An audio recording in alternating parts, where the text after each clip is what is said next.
পশ্চিমবঙ্গের রুরাল আশাকর্মীদের আন্দোলনের প্রতি সমর্থন জানিয়ে লাগাতার আন্দোলনের কথা ইতিমধ্যেই বলা হয়েছে পশ্চিমবঙ্গের আরবান আশাকর্মীদের সংগঠন পশ্চিমবঙ্গ পৌর স্বাস্থ্যকর্মী কন্ট্রাকচুয়াল ইউনিয়নের তরফে।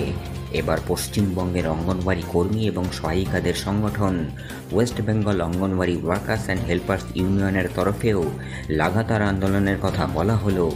শুধুমাত্র এমন নয়, আশাকর্মীদের সঙ্গে অঙ্গনওয়াড়ি কর্মী ও সহায়িকাদের যৌথ আন্দোলন আগে দেখা গিয়েছে। আবারও আশা এবং অঙ্গনওয়াড়ি কর্মী ও সহায়িকাদের একসঙ্গে আন্দোলনের কথা বললেন West Bengal anganwadi workers and helpers ইউনিয়নের রাজ্য সম্পাদিকা মাধবী পণ্ডিত।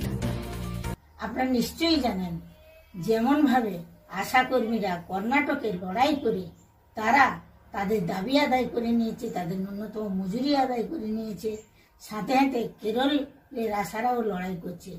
আপনারা এটাও জানেন, দীর্ঘদিন ধরে আমাদের পশ্চিমবঙ্গের আশাকর্মীরা লড়াই করছে।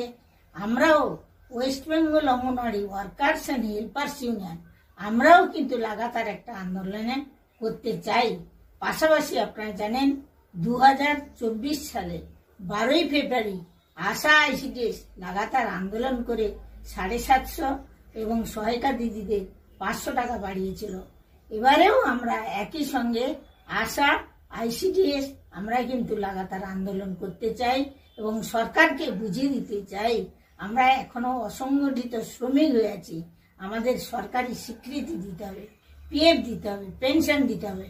আমরা 28,000 টাকা দাবি করেছি, সেটাও সরকারকে মানতে হবে।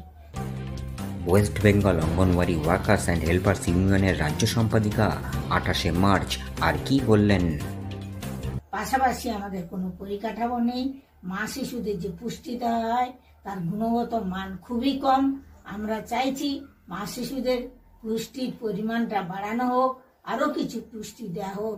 কারণ আমাদের এই ভারতবর্ষ ছাড়া সারা এই যে রাজ্যে আমাদের কিন্তু এখনো মা শিশুরা অপুষ্টিতে ভুগছে। এই নিয়ে আমরা দীর্ঘ লাগাতার আন্দোলন করতে চাই। পাশাপাশি আমরা আশাকর্মীদের সঙ্গে একই সঙ্গে থেকেও আমরা আন্দোলন করতে চাই।